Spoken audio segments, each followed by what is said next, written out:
వక్ఫ్ సవరణ బిల్లుకి పార్లమెంట్ ఆమోదం తెలిపి రాష్ట్రపతి సంతకం చేసిన తరువాత భారతదేశ వ్యాప్తంగా ఉన్నటువంటి అన్ని రాష్ట్రాల్లో ఉన్న ముస్లిం సోదరులు దీన్ని స్వాగతించాయి. అయితే పశ్చిమ బెంగాల్లో ఉన్నటువంటి కొంతమంది ముస్లింలు మాత్రం దీన్ని వ్యతిరేకిస్తూ ప్రతిఘటించారు. వారికి పశ్చిమ బెంగాల్ ముఖ్యమంత్రి మమతా బెనర్జీకి కూడా బాసటగా నిలిచారు. అయితే ఇప్పుడు ఆంధ్రప్రదేశ్లో కూడా జగన్మోహన్ రెడ్డి గారు ఈ వక్ఫ్ సవరణ బిల్లు ఏదైతే ఉందో దానికి వ్యతిరేకంగా ఆయన పోరాటం చేయబోతున్నట్లుగా, ఆయన కోర్టుకి వెళ్ళబోతున్నట్లుగా కొన్ని వార్తలు ఇప్పుడు సోషల్ మీడియాలో చక్కర్లు కొడుతున్న నేపథ్యంలో జగన్మోహన్ రెడ్డి ఎటువంటి నిర్ణయం తీసుకోబోతున్నాడు అనేది మనం పూర్తి స్థాయిలో విశ్లేషణ చేసుకుందాం. ప్రస్తుతం మనతో పాటు ఉన్నారు జనసేన పార్టీ రాష్ట్ర అధికార ప్రతినిధి శ్రీనివాస్ గారు. సార్తో మాట్లాడారు. సార్ నమస్తే. సార్ నమస్తే సార్, వక్ఫ్ సవరణ బిల్లుకి పార్లమెంటు ఆమోదం తెలిపి రాష్ట్రపతి గారు సంతకం చేసిన తర్వాత నిజంగా భారతదేశంలో ఉన్నటువంటి అన్ని రాష్ట్రాల ముస్లింలు కూడా దాన్ని స్వాగతించారు. అయితే పశ్చిమ బెంగాల్లో ఉన్నటువంటి కొంతమంది ముస్లింలు మాత్రం దాన్ని వ్యతిరేకిస్తూ ప్రతిఘటించారు. అక్కడక్కడ అల్లర్లు కూడా వారు చేశారు. హిందువుల మీద దాడులకు కూడా పాల్పడ్డారు. వారికి మమతా బెనర్జీ గారు బాసటగా నిలిచారు అనేటువంటి ఆరోపణలు కూడా ఆవిడ మీద వచ్చినాయి. అయితే ఇప్పుడు జగన్మోహన్ రెడ్డి మాత్రం ఈ వక్ఫ్ సవరణ బిల్లుకు వ్యతిరేకంగా ఆయన కోర్టుకు వెళ్ళబోతున్నట్లుగా, ఆయన మోదీ గారితో పోరాటానికి సిద్ధమైనట్లుగా రకరకాల వార్తలు వస్తున్నాయి. అసలు ఏంటి జగన్మోహన్ రెడ్డి గారు ఈ వక్ఫ్ సవరణ బిల్లు విషయంలో ఏం చేయబోతున్నారంటే ఏం చెప్తారు? కృష్ణ గారు, జగన్మోహన్ రెడ్డి గారు వక్ఫ్ సవరణ బిల్లుకి సంబంధించి ఏం చేయాలనుకుంటున్నారన్న దాని మీద మనం పార్లమెంట్లో చూసాం. లోక్సభలోనేమో దానికి వ్యతిరేకంగా ఓటేసి రాజ్యసభలోకి వచ్చేటప్పటికి ఆ విప్ను కూడా పక్కన పెట్టి ఆత్మ ప్రబోధానుసారం ఓటేయండి అని చెప్పి వాళ్ళకి వదిలేస్తే వాళ్ళు అనుకూలంగా ఓటేయడం మనం చూసాం. ప్రపంచం అంతా చూసింది. సరే, జగన్మోహన్ రెడ్డి గారు కేంద్రంలో ఉన్నటువంటి చట్టాల వైపు ఒక రకంగాను, ఆంధ్రప్రదేశ్కి వచ్చేటప్పటికి అదే చట్టాలకి వేరే రకంగాను మాట్లాడడం గతంలోనూ చూసాం. ఇప్పుడు ఇలా జరుగుతుంది. కాకపోతే జగన్మోహన్ రెడ్డి గారు రాజకీయాలు ఎలా ఉంటుందంటే, ఆ సామాజిక వర్గాలను ఆకట్టుకోవడానికి వాళ్ళలో ఇంకా అభద్రతా భావాలు రేకెత్తించేలా చేసి దాన్ని కన్సాలిడేట్ చేసి లబ్ధి పొందాలనేటువంటి ఒక కుట్ర రాజకీయం అతనికి ఉంటుంది. సరే, ఈ రోజున మన ఎన్డీఏ గవర్నమెంట్ వచ్చిన తర్వాత ఈ దశాబ్ద కాలంలో తీసుకున్న అనేక నిర్ణయాలు, ఆర్టికల్ 370 రద్దు కావచ్చు, ట్రిపుల్ తలాక్ రద్దు కావచ్చు, లేకపోతే ఈ ఒక సవరణ బిల్లు కావచ్చు, ఇవన్నీ కూడా ముస్లిం సమాజానికి మేలు చేసే తప్ప, భారతదేశానికి మేలు చేసే తప్ప వ్యతిరేకంగా ఏం కాదు. అదే ఆ సమాజం అర్థం చేసుకుంది. ఎందుకంటే ఆర్టికల్ 370 రద్దు చేసిన అన్న టైంలో కూడా కాశ్మీర్లో విపరీతమైనటువంటి అలజడి, ఏదో మన కాశ్మీర్ని ఏదో చేసేస్తారన్నట్టుగా. ఆర్టికల్ 360, సిఏఏ, ఎన్ఆర్సీ బిల్లు, ఇవన్నీ కూడా అంటే భారతదేశంలో ఉన్నటువంటి మిగతా సమాజంతో సహా ఈ ముస్లిం సమాజాన్ని కలిపేటువంటి ప్రయత్నం. వాళ్ళు మనకి వ్యతిరేకులు ఏం కాదు, లేకపోతే ప్రత్యర్థులు కాదు, లేకపోతే సెపరేట్ విభాగం కాదు. వాళ్ళు మన భారతీయుల్లో భాగం. మనందరికీ ఎటువంటి చట్టాలు వర్తిస్తాయో వాళ్ళకి ఎటువంటి చట్టాలు వర్తిస్తాయి. ముస్లిమ్స్ కావచ్చు, క్రిస్టియన్స్ కావచ్చు, పార్సీలు కావచ్చు, ఎవరైనా సరే మనం ఏ మతాచారాలు పాటించినా కూడా మనం అందరం భారత రాజ్యాంగానికి లోబడే మనం ఉండాలి. భారత రాజ్యాంగం ఒక ఎవరికైతే ప్రాథమిక హక్కు వచ్చిందో అది కులాల బట్టి, మతాల బట్టి, ప్రాంతాల బట్టి ఇవ్వాల. ఈ భారతదేశంలో నివసించే ప్రతి ఒక్కరికి అదేటువంటి హక్కు ఇచ్చిందనే ఉద్దేశంతో తీసుకొచ్చినటువంటి అద్భుతమైనటువంటి చట్టాలు.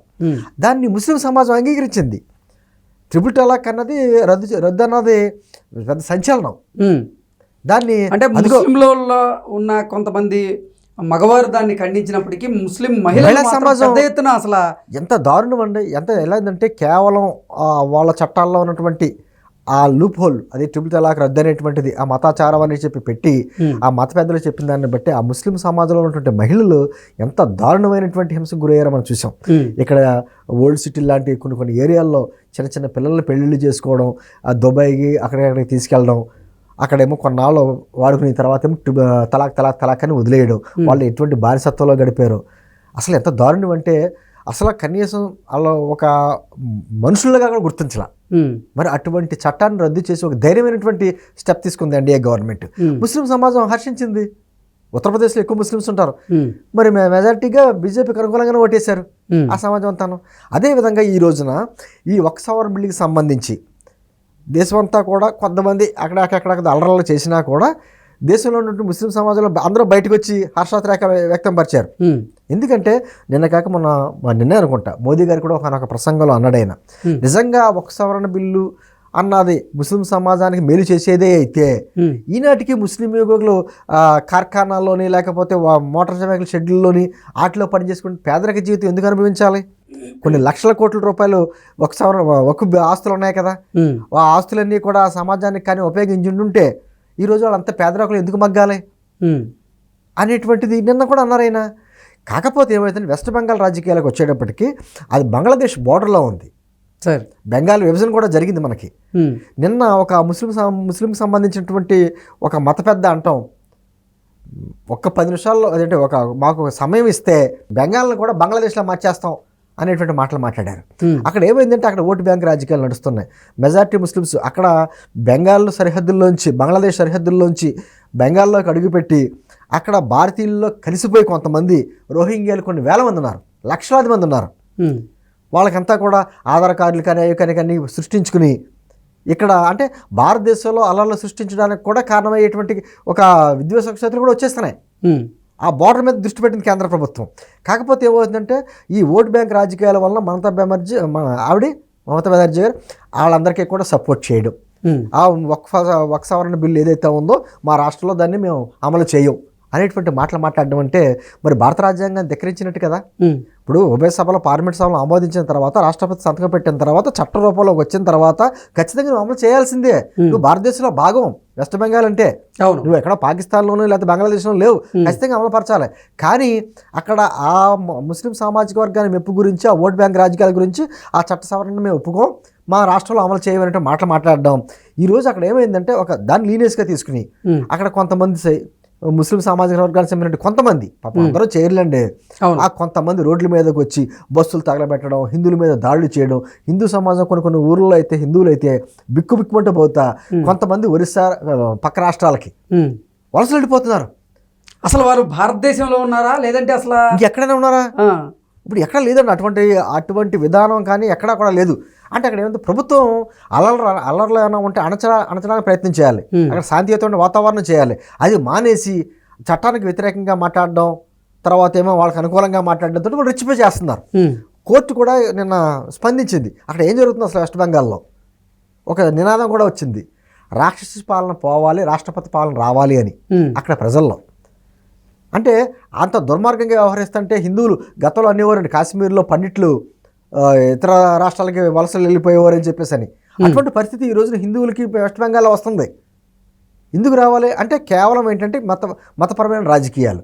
కొంతమంది నేను సోషల్ మీడియాలో చదివాను కానీ ఎంతవరకు నిజమో నాకు తెలియదు. కానీ అదేవిధంగా ఈ రోజున జగన్మోహన్ రెడ్డి గారు అక్కడ ఎక్కడైతే మమతా బెనర్జీ ప్రత్యక్షంగా చేస్తుందో ఈయన ఇక్కడ పరోక్షంగా ముస్లిం సామాజిక వర్గాన్ని రెచ్చగొట్టి దాన్ని ఏదో కన్సల్టేట్ చేసి లబ్ధి పొందాలి అనేటువంటి ఉద్దేశంతో మేము కోర్టుకి వెళ్తాం, న్యాయస్థానాలు ఆశ్రయిస్తాం అనేటువంటి, అంటే రాష్ట్రపతి చేసిన చట్టం మీద కూడా న్యాయస్థానాలు ఆశ్రయిస్తామని చెప్పేసి ఆ సామాజిక వర్గాలని మెప్పు కోసం చేసేటువంటి పనులు అతను ఏం చేయలేడు, అతని వల్ల అవదు. అతను ఎక్కడంటే ఆంధ్రప్రదేశ్ దాటి బయటికి వెళ్తే జగన్మోహన్ రెడ్డి అంటే ఎవరికి వెళ్దాం.